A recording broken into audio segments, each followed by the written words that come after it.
हाथी और रस्सी की कहानी। Moral story.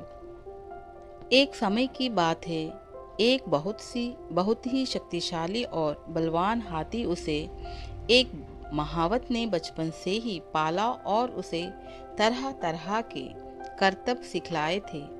महावत प्रतिदिन हाथी को बाजार ले जाता था। हाथी बाजार में करतब दिखलाता था, जिसे देखकर लोग खुश होते और हाथी और महावत को पैसा देते थे। इसी पैसे को महावत एकत्र कर लेता था और उसी से उसकी रोजी रोटी का चलती थी। घर जाने के पश्चात महावत हाथी को एक पतली सी रस्सी से बांध देता था। लोगों को यह बात बड़ी अजीब सी लगती थी कि इतना हट्टा कट्टा हाथी इतनी पतली सी रस्सी से कैसे बंधा हुआ है।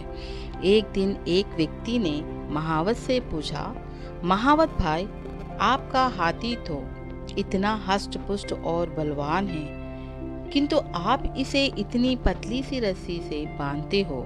हाथी जब चाहे इस रस्सी को बड़ी ही आसानी से तोड़ सकता है, फिर भी वो ऐसा नहीं करता। इसका क्या कारण है? उस व्यक्ति की बात सुनकर महावत बोला, कई साल पहले जब मैं हाथी को जंगल से लेकर आया था, तब हाथी छोटा था। तब मैं इसे इसी तरह की पतली सी रस्सी से बांधा करता था। उस समय हाथी बहुत छोटा था।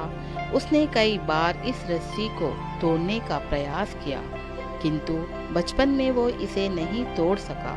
धीरे धीरे उसके मन में यह बात बैठ गई कि वह कभी भी इस रस्सी को नहीं तोड़ पाएगा।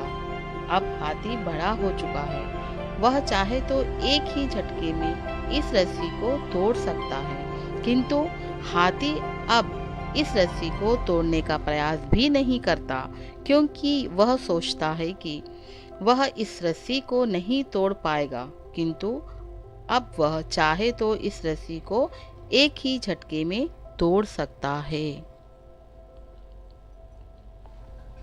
व्यक्ति को सारी बात समझ में आ गई कि किसी भी जीवी के दिमाग में जो बात बैठ जाए, वह सारी उम्र उसके साथ रहती है। शिक्षा। हाथी की कहानी से हमें शिक्षा मिलती है कि जो बात बचपन में हमारे दिलो दिमाग में बैठ जाती है, वह सारी उम्र साथ रहती है। इसीलिए बच्चों को बचपन में अच्छी सीख देनी चाहिए, ताकि वह सारी उम्र उस पर अमल कर सके। Like, share and subscribe my channel टीके की दुनिया। Thank you for watching this video.